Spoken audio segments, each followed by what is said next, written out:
Everyone, this is KJ from Vlog, si Filipino reactor based here in Saudi Arabia, and welcome back to my channel. Agad-agad gawa natin ito reaction video, ang interview ni David Coco for today's video. So I won't take any longer, let's all watch this. Tingnan nga natin to.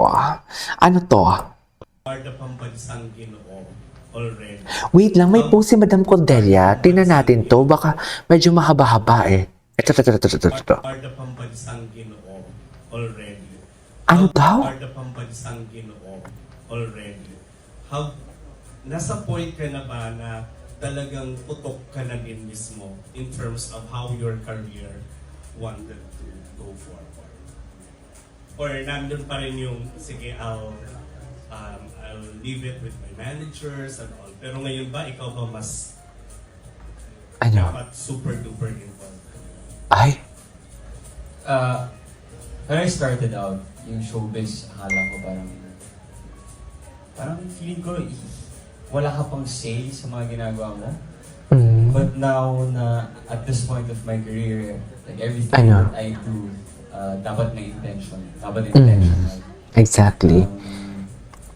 So, parang lahat parang what I try to do is naglalagay lang ako ng goal. For example, sa showbiz, to be like this. And then, ilalagay ko dun kung how. And then, mag-brainstorm ako kung paano ko siya ma-reach yung goal na yun. Tapos then, kakausapin ko yung manager ko, si Miss John. Okay. And sabihin ko sa kanila, ito yung mga gusto kong ma-achieve. Ito yung gusto kong show. And then, tingnan nila kung kaya, di ba? So, yeah, to answer your question now, medyo mas involved talaga ako. And again, mas intentional. And at this point, Intentional. May purpose talaga. mahal ko na yung ginagawa ko, yung showbiz. Hindi na siya gaya ng dati na, alam mo, basketball lang nasa utak ko dati. So, And yung second question ko is, for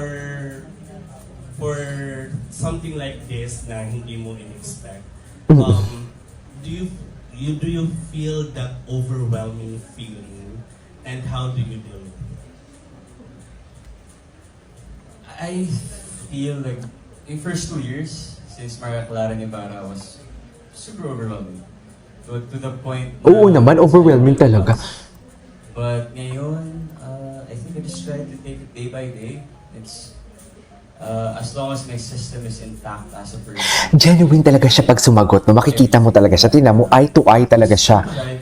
Eye to eye talaga siya pag sumagot. Minsan, may mga thoughts, mga negative thoughts na papasok sa utak natin. So, tinatry ko lang na to really stay in the moment, and then yung morning routine ko always intact, workout, meditation, and stuff. Pag nagawa ko yun, I feel like hindi ako nasistress. For example, sa ganitong interviews, before, kinakabahan ako. Pero ngayon, hindi na. Bakit? Kasi maayos yung sistema ko as a person, di ba? And I feel like... Ay, maayos? Maayos na ba? Because? And yung last Sino na lang nagpaayos is, sa'yo sa when is sistema? the best day for you to eat the hot story? Ano ba yung tanong mo? Ano? Itong interviews, before, kinakabahan ako. Pero ngayon, hindi na. Bakit? Kasi maayos yung sistema ko as a person, di ba? And I feel like everybody can do that also. And, yeah. And yung last na lang is, when is the best day for you to eat the hot story? Taho. Ano ba yung tanong mo? Taho, when is the best thing? Every day. Best ever happiness. Actually, kailan masarap magtaho, di ba? Actually. Siguro sa Morning. Umaga. Oo.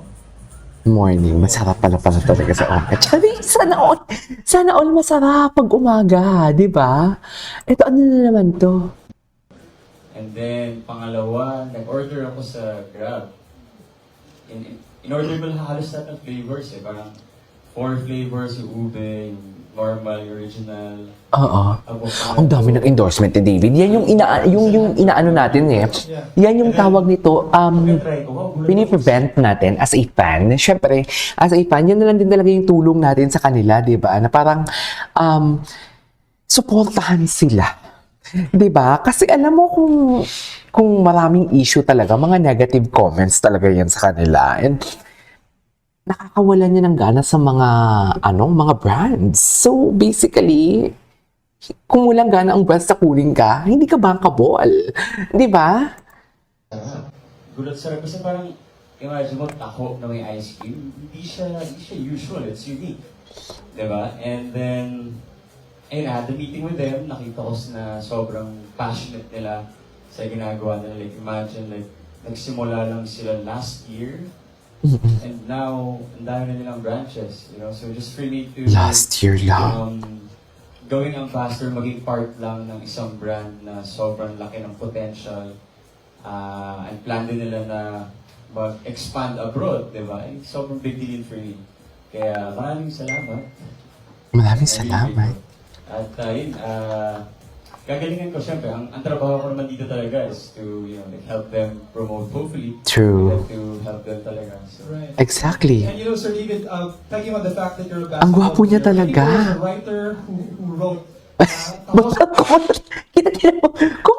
Alam mo, totoong tao talaga siya. Nararamdaman ko talaga as a totoong tao and prangka na tao din as well. Nararamdaman ko talaga na totoong tao siya.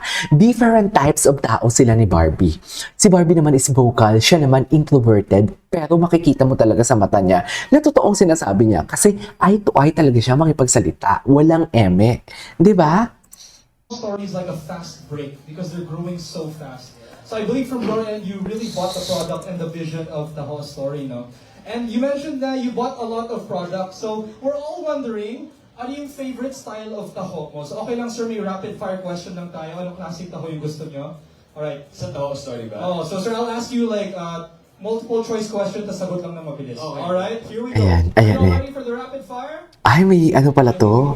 May tanungan pala itong ano. Alright, so Sir David, here's the rapid fire question for taho. How do you like your taho? Small, medium, large? Ay! Large. Large, alright. Sweet, less sweet, zero sugar. Again. Sweet, less sweet, or zero sugar? Less sweet. Less sweet, syempre, kailangan pala tayo, no? Alright, with toppings, no toppings? With topping. With toppings, a preferred mode of payment, cash card or mobile payment? Ay, may mga ganitong question pala. Ganitong question pala siya kahapon.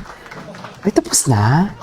Anyways, ituloy natin to sa next reaction video natin. Pero ito lang talaga yung thoughts and opinions ko about this video. Makikita mo talagang genuine talaga si Ginoo. Makikita mo talagang totoo talaga siya. Makikita mo talaga, the way naman talaga siya umanswer eh. Totoo talaga siya. So basically, kung sinasabi niyang single siya. Ganon yun. Charis. So, yeah. This is KG Vlogs. See you on my next vlog. Bye!